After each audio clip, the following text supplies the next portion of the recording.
You're listening to the Friends Talking Nerdy Podcast Network. Friends Talking Nerdy.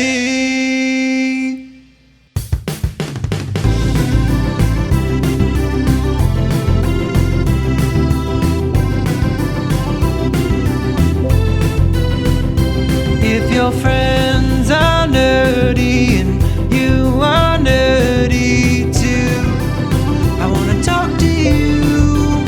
Friends Talking Nerdy. This is the podcast making, public transit taking, kiss stealing, wheeling dealing, son of a gun, Tim the Nerd, welcoming you to another episode of Friends Talking Nerdy. We thank you all for starting another week off with us. We really, truly do appreciate it.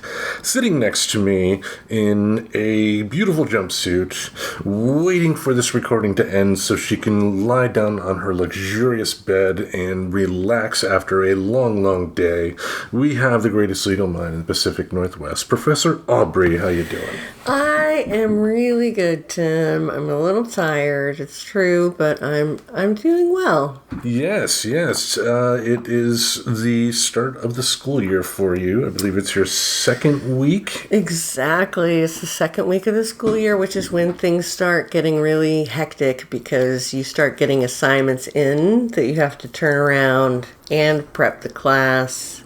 It takes at least a full day for me to prepare a class like a full day when I have other things, because I always have other things, like meetings or an emergency happens or, at work that I have to deal with. And, so something's always going on.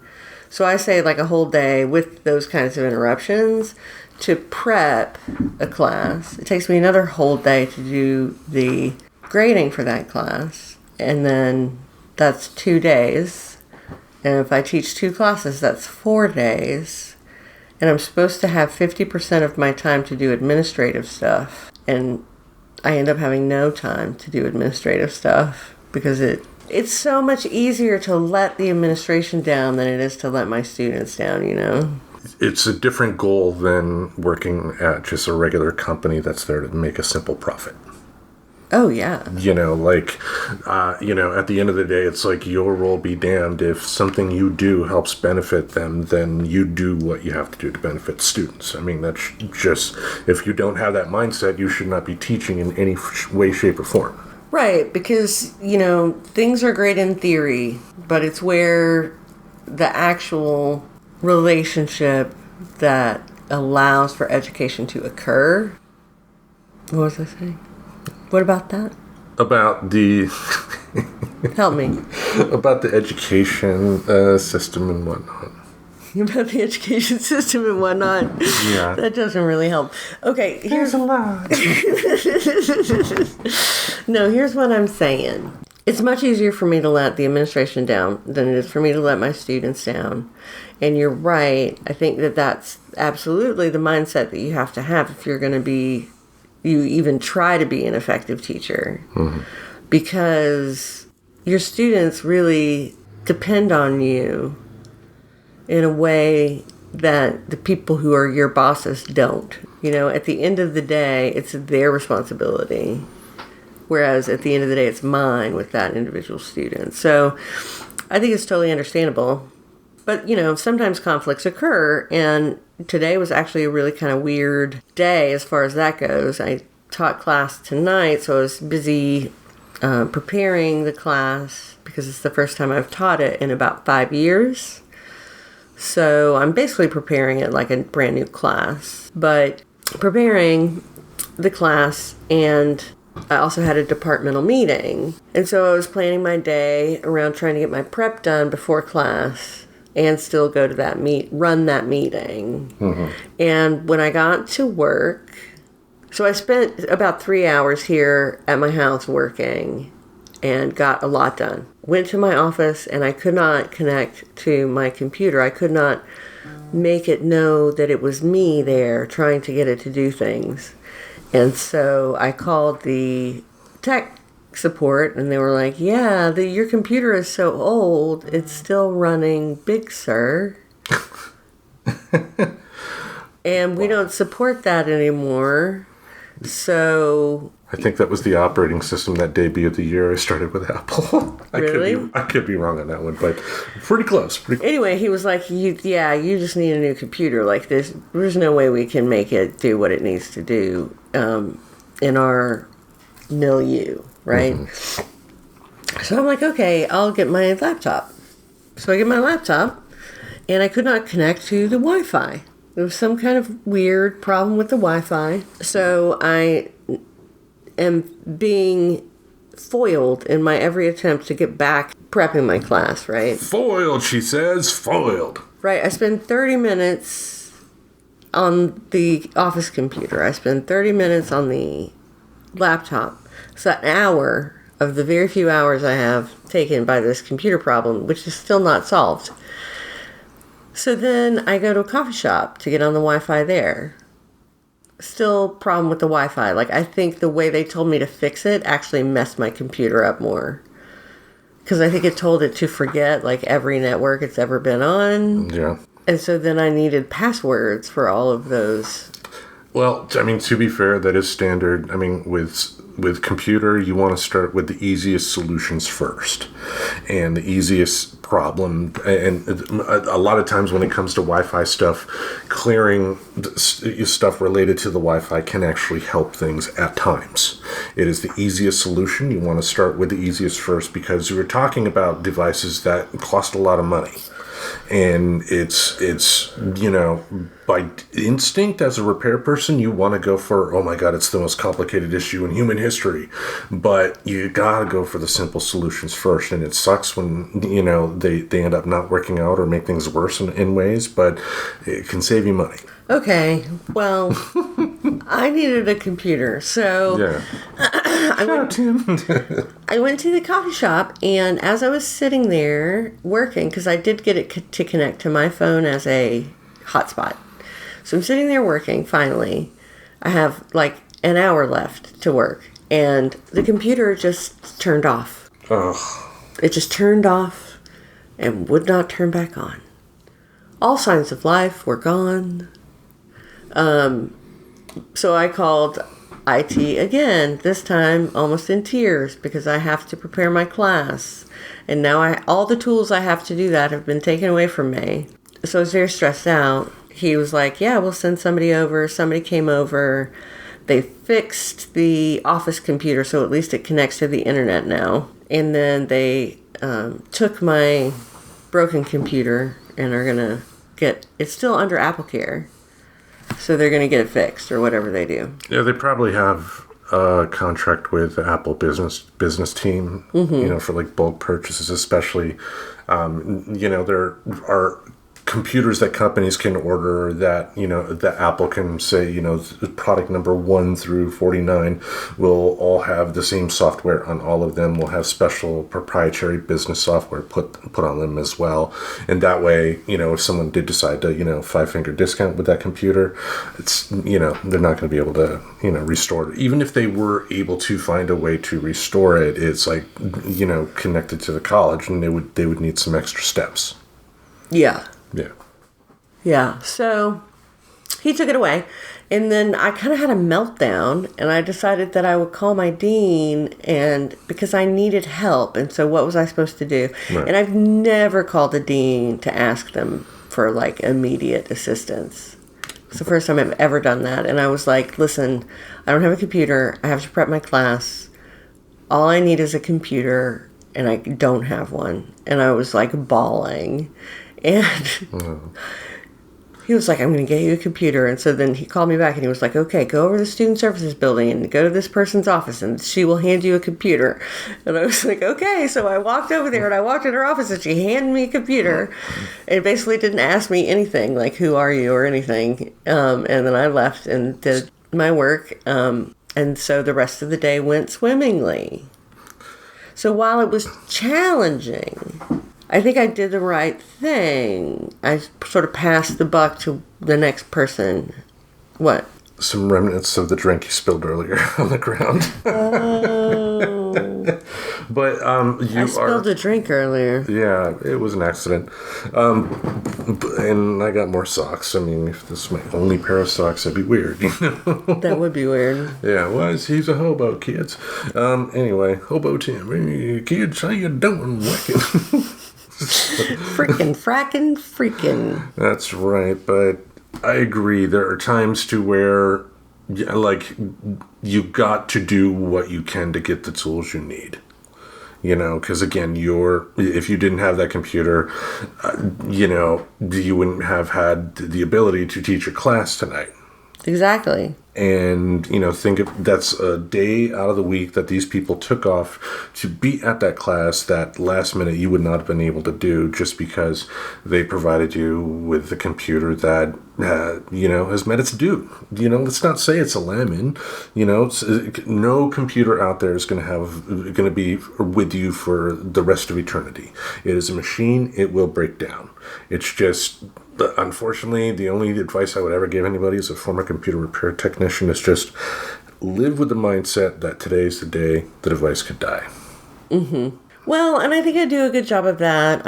Everything I have is on the cloud that I need. Like, I'll put whatever on my desktop, but, like, as I'm moving files around or whatever. But I don't, like, depend on the hard drive of that computer to have... Well, and you're part of the Apple ecosystem too, so, you know, with your iCloud being what it is, and I know you have plenty of iCloud storage, I helped you increase that. You know, you're able to save a lot. Yeah. Anyway, so, yeah, it's... the lesson here, kids, is support in any way you possibly can efforts to help make the lives of teachers easier. Because whether it be something as simple as a box of chalk or a computer to help prepare your class for a virtual class of adult students, teachers are vital to this country.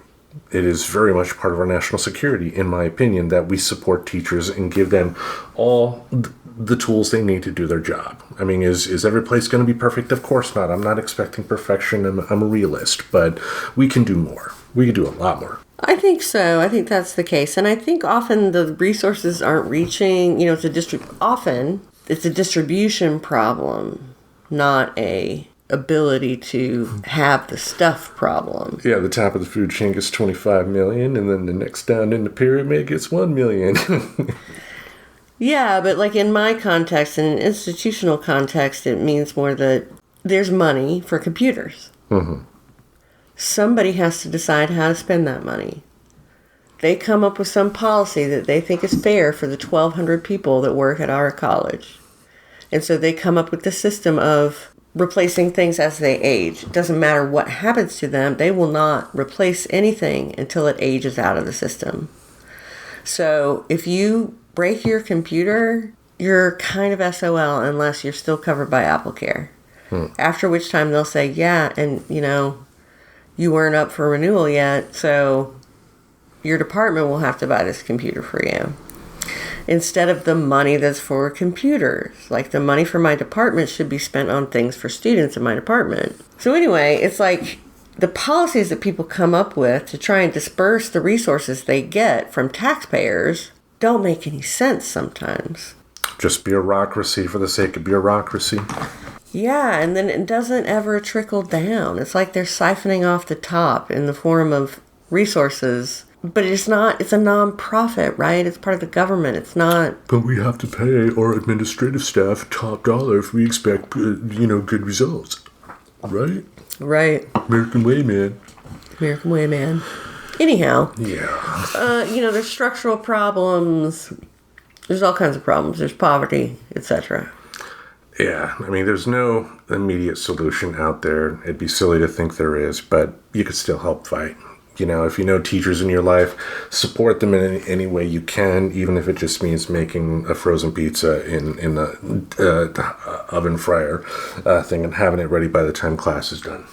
Which is what Tim did for me tonight. That's right. I don't want to toot my own horn, but toot. I made some good pizza. You really did. It was delicious. Yeah. Yes. So how's your week going? So far, so good.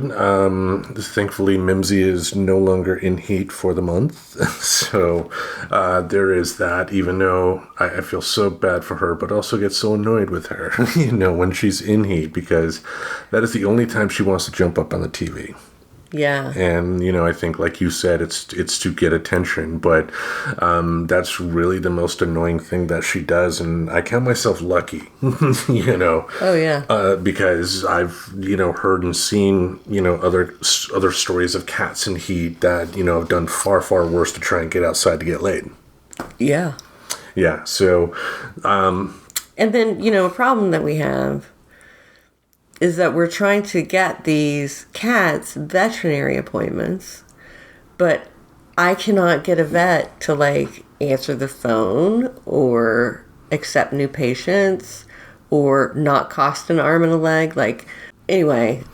Yeah, I told friend of the show, Rhonda the vet, that, I was looking on YouTube for, how to spay a cat at home. She was like, no, how dare you, don't ever do that. Of course you were joking. Yeah, I wouldn't have the stomach to do it in person, even though when my daughter was born, the nurses apparently were betting that I would get queasy and, pass out while I witnessed the C-section, and I did not. I thank Freddy Krueger for that. I would have. I was with my girlfriend in law school. She had some kind of procedure where they were scoping in her private area. I don't remember exactly, but it involved her uterus and a camera. And so Jeez.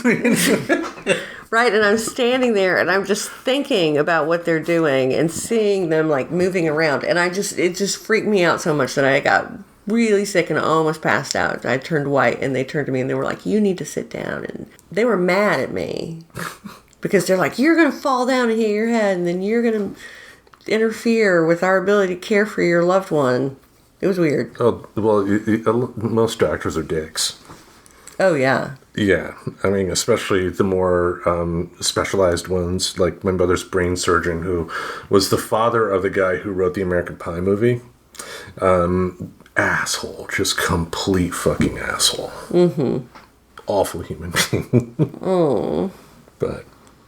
Yeah. Anyway, on that note, but cats are doing good, and we've got some wonderful pictures of them that we've posted on social media. Did get a great video of them with the crows. Oh, nice. Yeah, I posted that on TikTok as well. I like to feed the crows here too. I think they're awesome creatures, and I'd love to just give them treats. And they get comfortable now to the point to where we had one that was on the railing when I had the screen door closed, and the cats were behind the screen door in the house looking at the crow, and the crow was just kept on cawing at them. Oh my goodness. And that was cool. How exciting. That was cool. I also revisited season 2 of 24. Yeah, found out that you have a pretty good ability at faking interest on stuff you may not be interested in, and this is the first time I have to say I've seen you openly loathe a TV show. And literally that is all I've ever seen of it. Right? So it was an immediate violent reaction to that show. It really was. I was just like, this is the worst acting I've ever seen.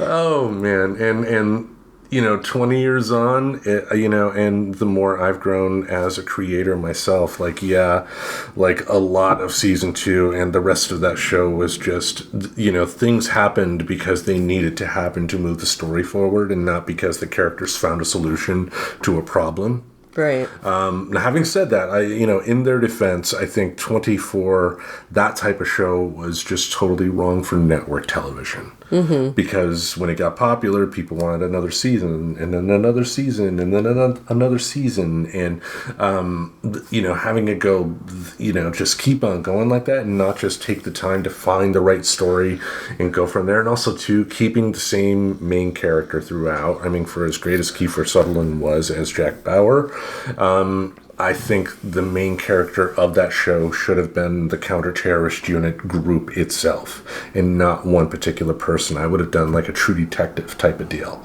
You know, you get like a name star for a season and a half, and then surprisingly kill them off and someone new joins. Mm-hmm. You know, that way it kind of keeps it going and it's not dependent on one person. I understand where you're coming from there. But that doesn't make it good. I mean,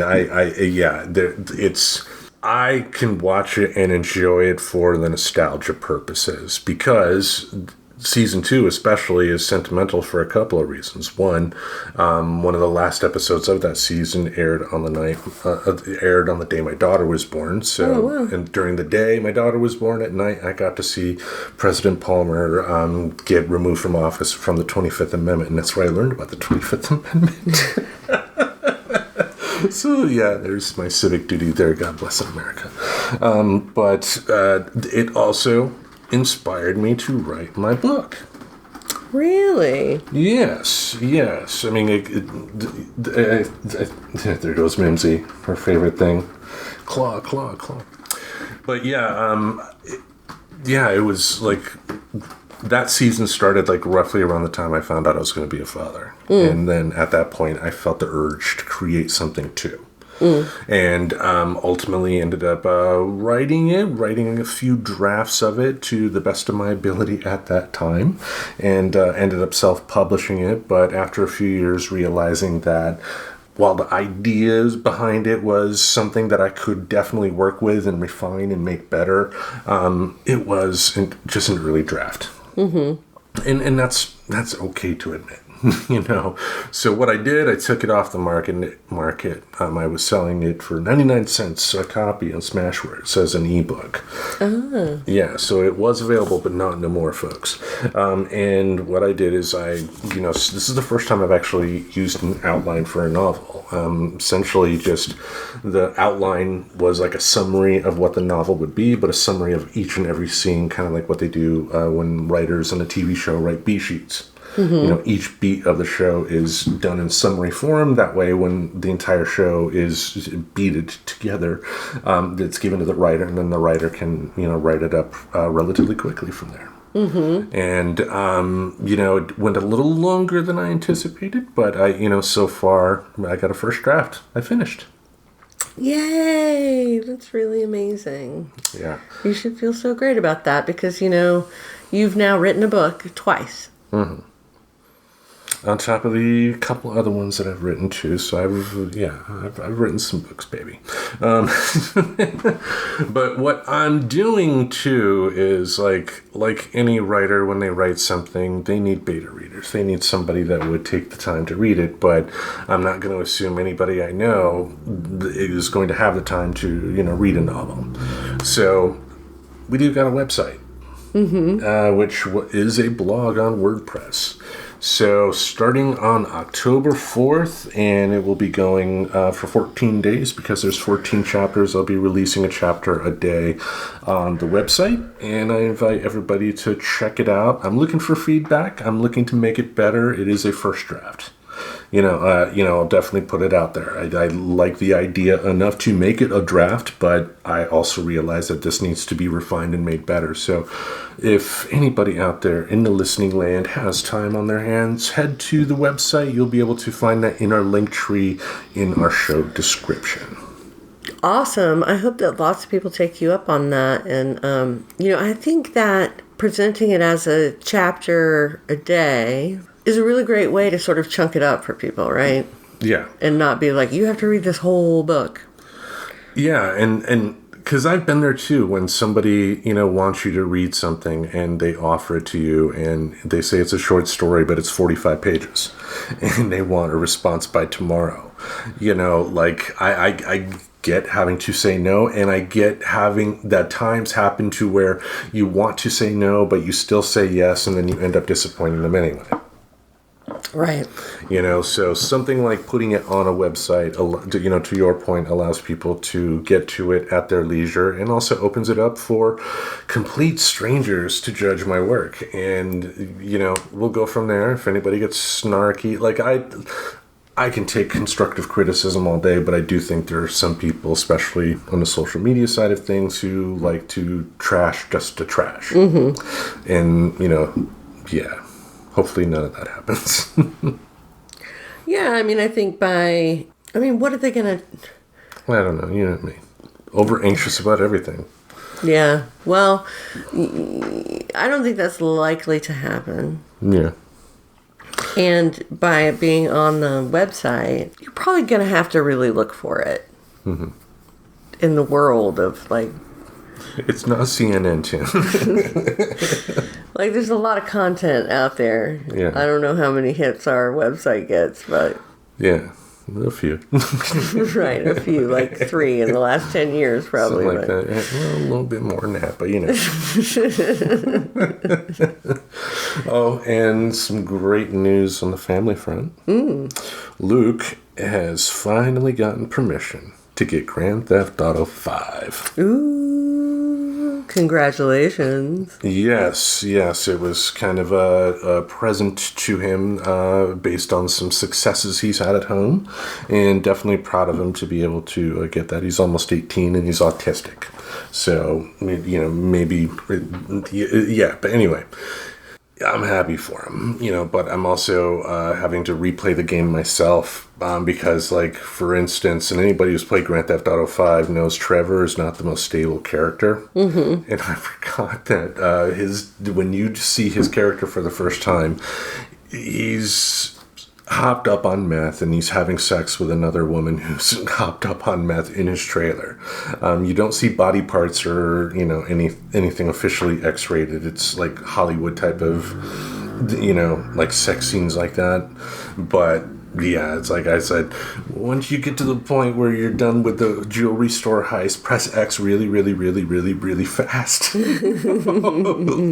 Because I know his mother is not a gamer whatsoever and has negative connotations that admittedly I didn't help about Grand Theft Auto, because right when we first got together, that's when Grand Theft Auto Vice City debuted. And, a couple months after I got that game, little Isaac, year and a half old, was shooting his first hooker. Oh no, Tim! Of course you did that because you're incorrigible. Yeah. Incorrigible. Yeah. He survived, folks. He doesn't kill hookers, as far as I know. But that made me think about what would be a good topic this week. Really? Yes. We wanted to go back to our friends at psychology today. What a segue, folks. What a segue. Yep. We wanted to go to our friends at Psychology Today for an idea for an episode here. And there was an article we came across called Childfree, Is It Possible to Be Content Without Kids? By Dr. Ellen Walker. She's the author of Complete Without Kids. And it's kind of it's an article we're going to go through, bounce back and forth like we do for, for talks like this. But it is I think it is an interesting concept because, you do have your people, as mentioned in the article, that are, totally shocked that somebody doesn't want to breed. You have someone like me who was ambivalent to having a child, and happened to luck into it, we'll put it that way. And then you have people that are just absolutely positively have no intention of ever having kids. Mm-hmm. I think it's an interesting discussion, I guess, for folks our age, because, we're both kind of, aging out of the chance of having kids. I mean, with a vasectomy, thank God. But, we still have, experiences ourselves dealing with that. You've been child free, and me, I got 3 kids, So we thought we would go through the article, read the bullet points, and just open up the discussion. Did you have any thoughts? Sure. It is something that I think parents don't appreciate about how exclusionary they are to child-free people when their lives revolve around their kids, right? Which most people who have kids, their life revolves around them. Which it kind of has to be. For some amount of time, right? Early years, yeah. I mean, once they're teenagers, if you're helicoptering at that point, there's something wrong. You know? Right. So, yeah, I have felt like not persecuted, but I don't think it's not readily accepted that women don't have children. Like, I think it's assumed of women that they have children. Like, I think when people meet me, they think I have children. Or at least have had the desire to have children at some point. You know, not every woman does. I totally never have. Mm-hmm. I never have. Never, never, never. So I was like, not only do I think people who don't want to have kids shouldn't have kids, I also think only people who really want kids should have them. I don't think ambivalent people ought to be having kids. But I guess the problem is... As we learned, anyway. Like, if you're like, I don't know, don't have kids. I mean, especially with today's economy, folks. Like, if this was the 60s or 70s, you could be a little more ambivalent because you could have a high school degree and still get a job and have enough money to have a spouse stay at home to take care of the kids. Mm-hmm. You know, but you're not even getting that today, really, if you have a college degree. Yeah, I mean, I can't imagine. Like, I have a good paying job, and I can't imagine if I had to pay for stuff for kids, you know? Mm-hmm. In Portland, the schools suck. You'd have to send them to private school. Well, I mean, I think you would do exactly what you did with Sherman Meerkat. You know, you would gladly spend top dollar to do whatever you could to, you know, make them better, whether it be physically or emotionally or mentally or anything like that. I'm sure you're right. Yes. Little Aubrey. There you go. Little mini-me. Yeah, and thankfully you wouldn't have little me's running around on their head carts, you know. My giant ass head. Anyway. So, this article here, does, like we mentioned, has some bullet points. We're going to bounce back and forth. Do you want me to start things off? Yes, please. All right. Because in life, you truly can't have it all. And when the author refers to I, she is referring to herself here. I'm not speaking in the first person for me. What I mean by this is that we really do have to make some tough choices about which pathways to take. If your goal is to fully focus on your career, this will mean sacrifices in other areas. You can't expect to get the promotion at work if you're leaving early to go to soccer games or calling in sick to stay at home with your ill child. This scenario is especially true for women who still tend to take on the bulk of parenting tasks. And I mean, we know what the United States is like when it comes to, parental leave and whatnot. It's archaic compared to other, my gosh, other so countries. So awful. It is so awful. But, because of that, you do have situations to where parents will find themselves losing not necessarily employment, but that could possibly happen, but losing chances for advancement. I think one of the big reasons I didn't advance too far at Best Buy, one of many, is the fact that I had young kids that were sick a lot, and I had a wife that was sick a lot. So, I had to call in. It wasn't enough to get fired or anything like that, but, it was enough to make somebody think, yeah, don't think we want to get him. Don't think he's too reliable. Right. I mean, it's the same thing. If you can be typecast, if you don't fit the mold, then that's what's going to happen, right? Mm-hmm. Like, you're a parent, so that's annoying. Or I am outspoken, and that's annoying. Or, they can just sort of arbitrarily pick your personality and or life traits to make these decisions about your life. It's really... Because they can boil it down to statistics. Statistically, family people lose the company this type of money, mm-hmm. Or something like that. And It is unfortunate, and that is a reality to keep in mind. If you are on the fence about having kids, and you do have the desire to advance in a career, like, can it be done? Yes, it can be done. Like, there's someone I knew at Best Buy who, she ended up having a kid relatively young, but, we're talking like 22, 23. And ended up, raising a kid really good, but going back to school after she had the kid, and she is now a teacher in Texas. Oh, cool. So yes, it can be done.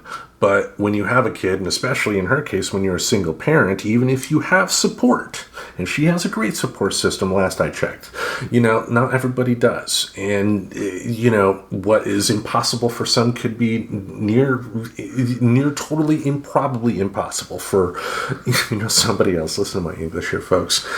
But you get my point. Some people could have permanent roadblocks in place that keep them from going on just because they have kids. Yeah, totally. So again, something to think of. But do you want to tackle that next paragraph? Yes, I sure will. Okay, to be able to enjoy flexible and abundant free time. Child-free adults have up to 8 hours more a day of time than do our parenting peers. Plus, there's so much more flexibility in how we can choose to spend our days. If I want to have dinner at 9 p.m. or not at all, no one but me is impacted. Plus, I have the opportunity to engage in whatever leisure activities I choose without taking away from time I should be spending with children. It's simply not feasible to think that you can travel the world, climb mountains, or run marathons on top of the full-time job of parenting. I actually completely disagree with this. Why is that? I know people who are parents, but who enjoy flexible and abundant free time. I mean, I think part of it is how you integrate your kids into your enjoyable free time activities. Like, if you love roller skating and your kid loves roller skating, it's like this awesome thing you could do together. But if your kid doesn't like roller skating and you love roller skating, you should still go roller skating while your kid does something else. Or somebody else takes care of your kid. Do you know what I'm saying? Like, I do get what you're saying, but it also does depend upon the support system of the parents in question. If they have parents of their own that are, willing to, babysit, while they go off on a date night or something like that. Or, to your point, finding those activities that, they can include the kids on, but, that's not a huge list. To your point, could athletics be a major one that get them out of the house for relatively cheap? Sure, but, not much else unless you want to go to Bible camp. Yeah, I mean, my parents used Bible camps as childcare for sure. Oh, I went to camp for a couple of years so my mom could have a summer off. And, being a parent myself, I get it. At the time I was like, I want to go home. Oh, that's so sad. Yeah, it is what it is. But that is, though, this bullet point is something, though, to consider for people that are on the fence. Yeah. About kids, because, to your point, people with good support systems can find ways to make that time. But not everybody does. You have to assess, what type of help you're going to be able to get before you can do something. You never want to plan too big, because if you do plan too big and nobody's there, you're fucked. Right. Yeah, I mean, I think absolutely, like everything, it has to do with the resources you have and where you come from generationally. And, that stuff is just so hard to change. Yeah. And, again, everybody's situation is different, but one thing to keep in mind is that, if you are, especially lower down on the economic spectrum, having a kid could really be a big hindrance in terms of getting better. That is just a fact. Oh, yeah. Kids are very expensive. Yeah. And, with you could, have people say, well, why don't you get, health insurance from the government? You can do that, but you can't be working at jobs that pay you like X amount or more, because then you don't qualify for government, and you got to pay for, regular store insurance. And if your employer insurance, they're going to have like the pre-existing conditions clause or whatever, they'll probably cover it, but make you pay a lot of money. So again, just for the people walking the tightrope, this is something you do have to keep in mind. It is. Shall I go on to the next one? Yes, please. All right. The possibility of having a quiet, uncluttered home. Go into the home of many child-free folks and you'll find a haven of quiet, open space. Oh, I wish that was true in my house. I think it is. Compared to a house with kids in it, yes. Compared to the same house with kids in it, yes. Yeah. But I think you are far worse on yourself than you should be. I just like a nice, calm, open space. I like a haven of quiet. One can't say for sure if we've developed a preference for this ambiance because of not having children, or if we didn't want to have kids because we like peace and quiet. But my guess is that being around children over time results in a desensitization to chaos and noise. That can definitely happen the younger years. If you're doing your job as a parent, the older kids get, if you teach them how to do their chores properly and all that stuff, once they start becoming teenagers, then that does tend to die down because they're not going to have like their Legos all over the living room or stuff like that. The early ages, you do have to become desensitized because it is... the moment you get it cleaned, it's like those commercials where the mother finishes cleaning the room and goes, and then next thing she knows, it's dirty again. Right. It will almost certainly end up like that in real life. With younger kids. But, the older kids, like I said, if you're doing things right, they should be able to keep things a little more clean at that point because they're able to do more. Right. In terms of picking up. But and maybe they're not throwing up everywhere and stuff. Yeah, but again, for folks on the tightrope here, this is something to think about because, if you are the OCD type, the white glove type, and you want to have kids, they're going to throw spaghetti at that white wall. Yeah, they are. They're gonna have bodily fluids all over the house, and their toys are going to be where you don't see them until you step on them in the middle of the night. Yeah. It's going to happen. It's going to happen. I've heard that from most parents. Yeah. All right. What's the next one here? The opportunity to give more to the environment and to the world. The child-free community pays more in taxes than do parents, and we use far fewer resources. Plus, we have the time and energy to engage in volunteer activities while parents struggle to meet the daily demands of child rearing. Each child takes an enormous toll on the environment, and in our industrialized, busy world, this toll rises all the time. With the increased industrialization, more of us are driving, eating packaged meals, and using disposable diapers. I gotta say, I'm an environmentalist from the way back, and OG. I think that it has influenced me in terms of kids. Like, back in the 90s, there was the Zero Population Growth group that actually was popular. It wasn't seen as a, eugenic, xenophobic organization that it is now. Sometimes we don't get things until hindsight, right? In hindsight, it's clear that ZPG was all about promoting Western interests over those of the developing world. And, that is about something. So they were saying, don't have kids because we need negative population growth.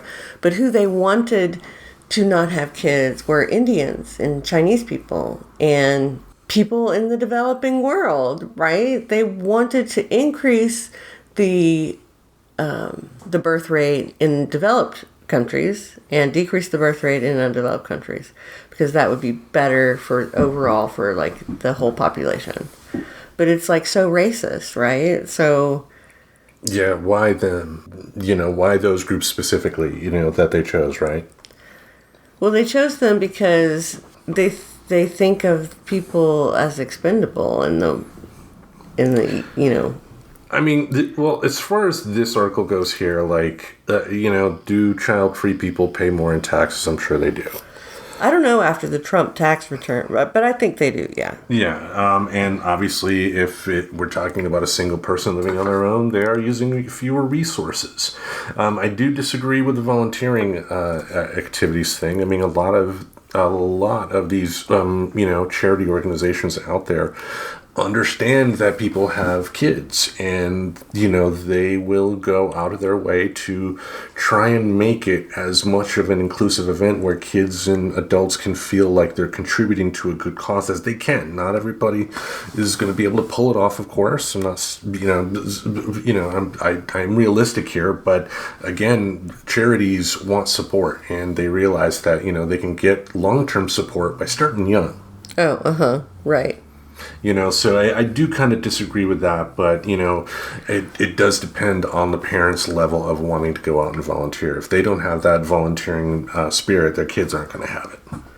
Right, and, it will at least curtail your opportunities. Yeah, it will. And so this is one, like, I guess it is something to consider if you're on the fence about kids, but, I don't necessarily 100% agree with it. I think it depends on what kinds of activities and how much they mean to you.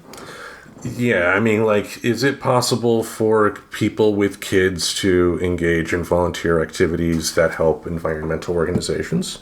Sure. And that would be a beautiful thing. Yeah.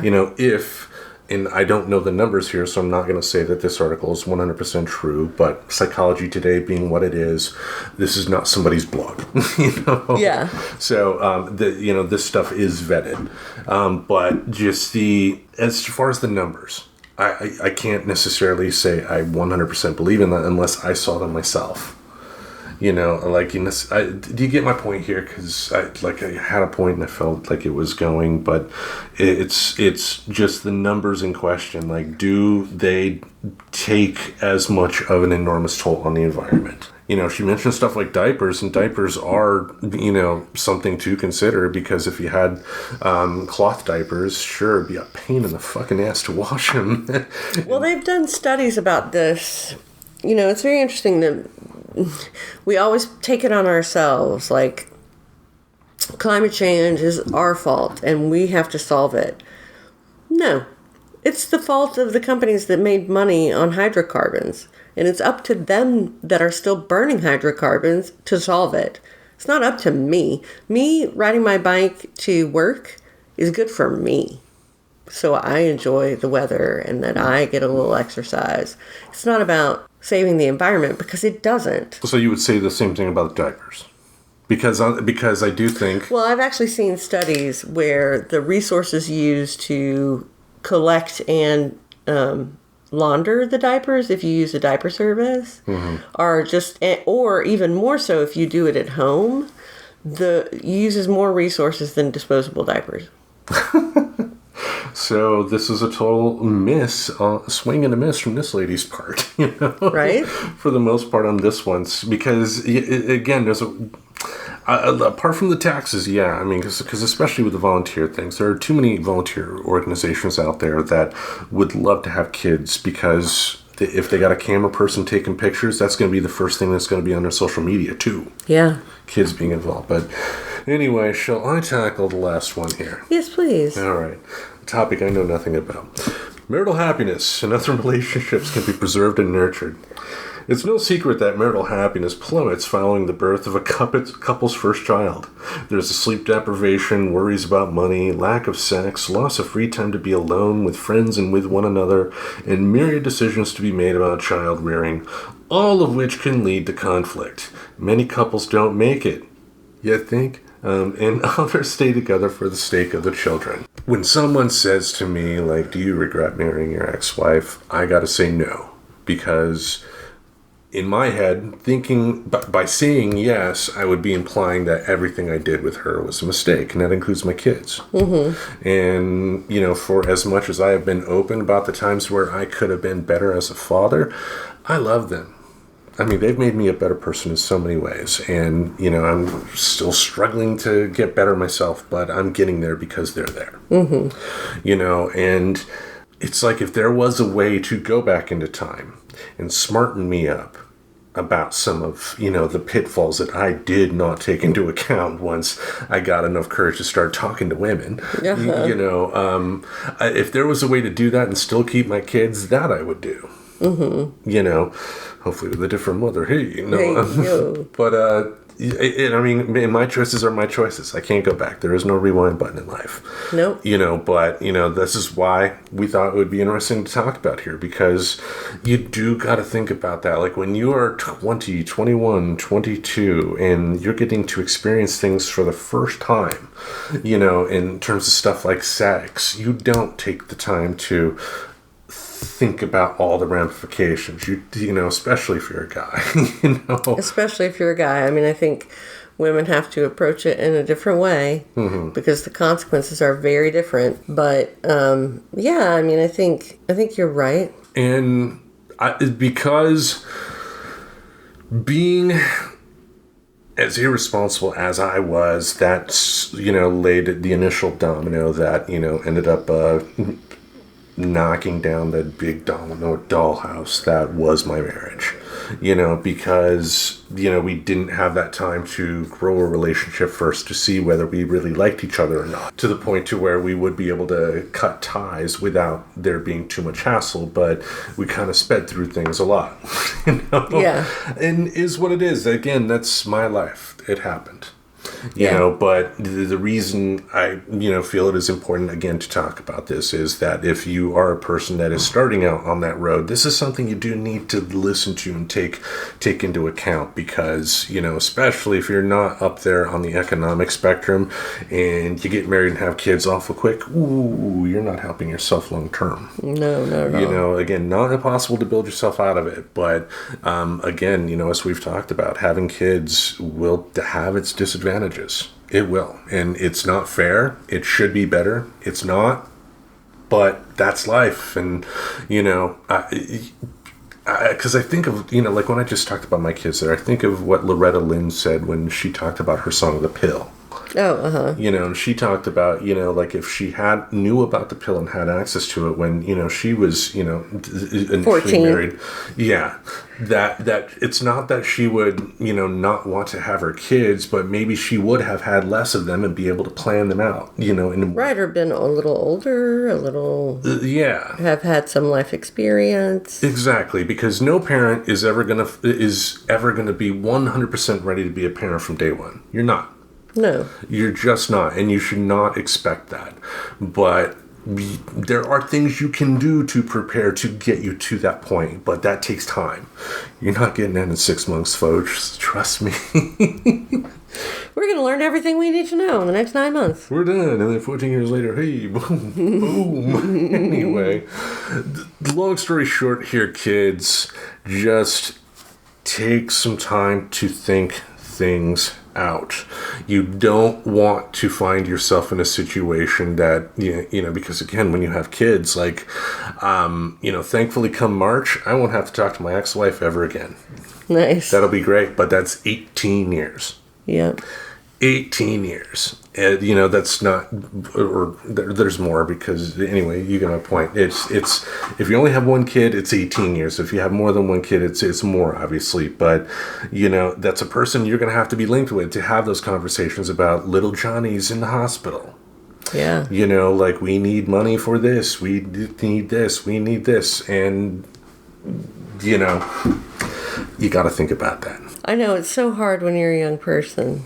Because, yeah, I mean, you are just, it's like an endorphin rush being that young, because you're experiencing everything for the first time. You know, all the drugs you try for the first time are the greatest experience you've ever had. You know, all the sex is the absolute best, even though you're just doing missionary and doing like 3 thrusts and you're done.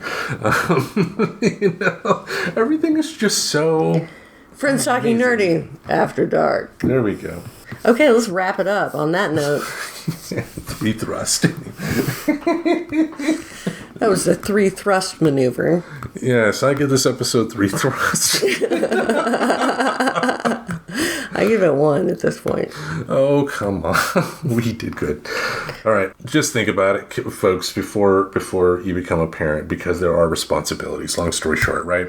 Exactly. And I think I would rather regret not having kids than regret having kids. We should create a culture in this country that celebrates the person having the power to say whether they want kids or not. Mm-hmm. Because it is a responsible thing for someone to say, I don't want to be a parent.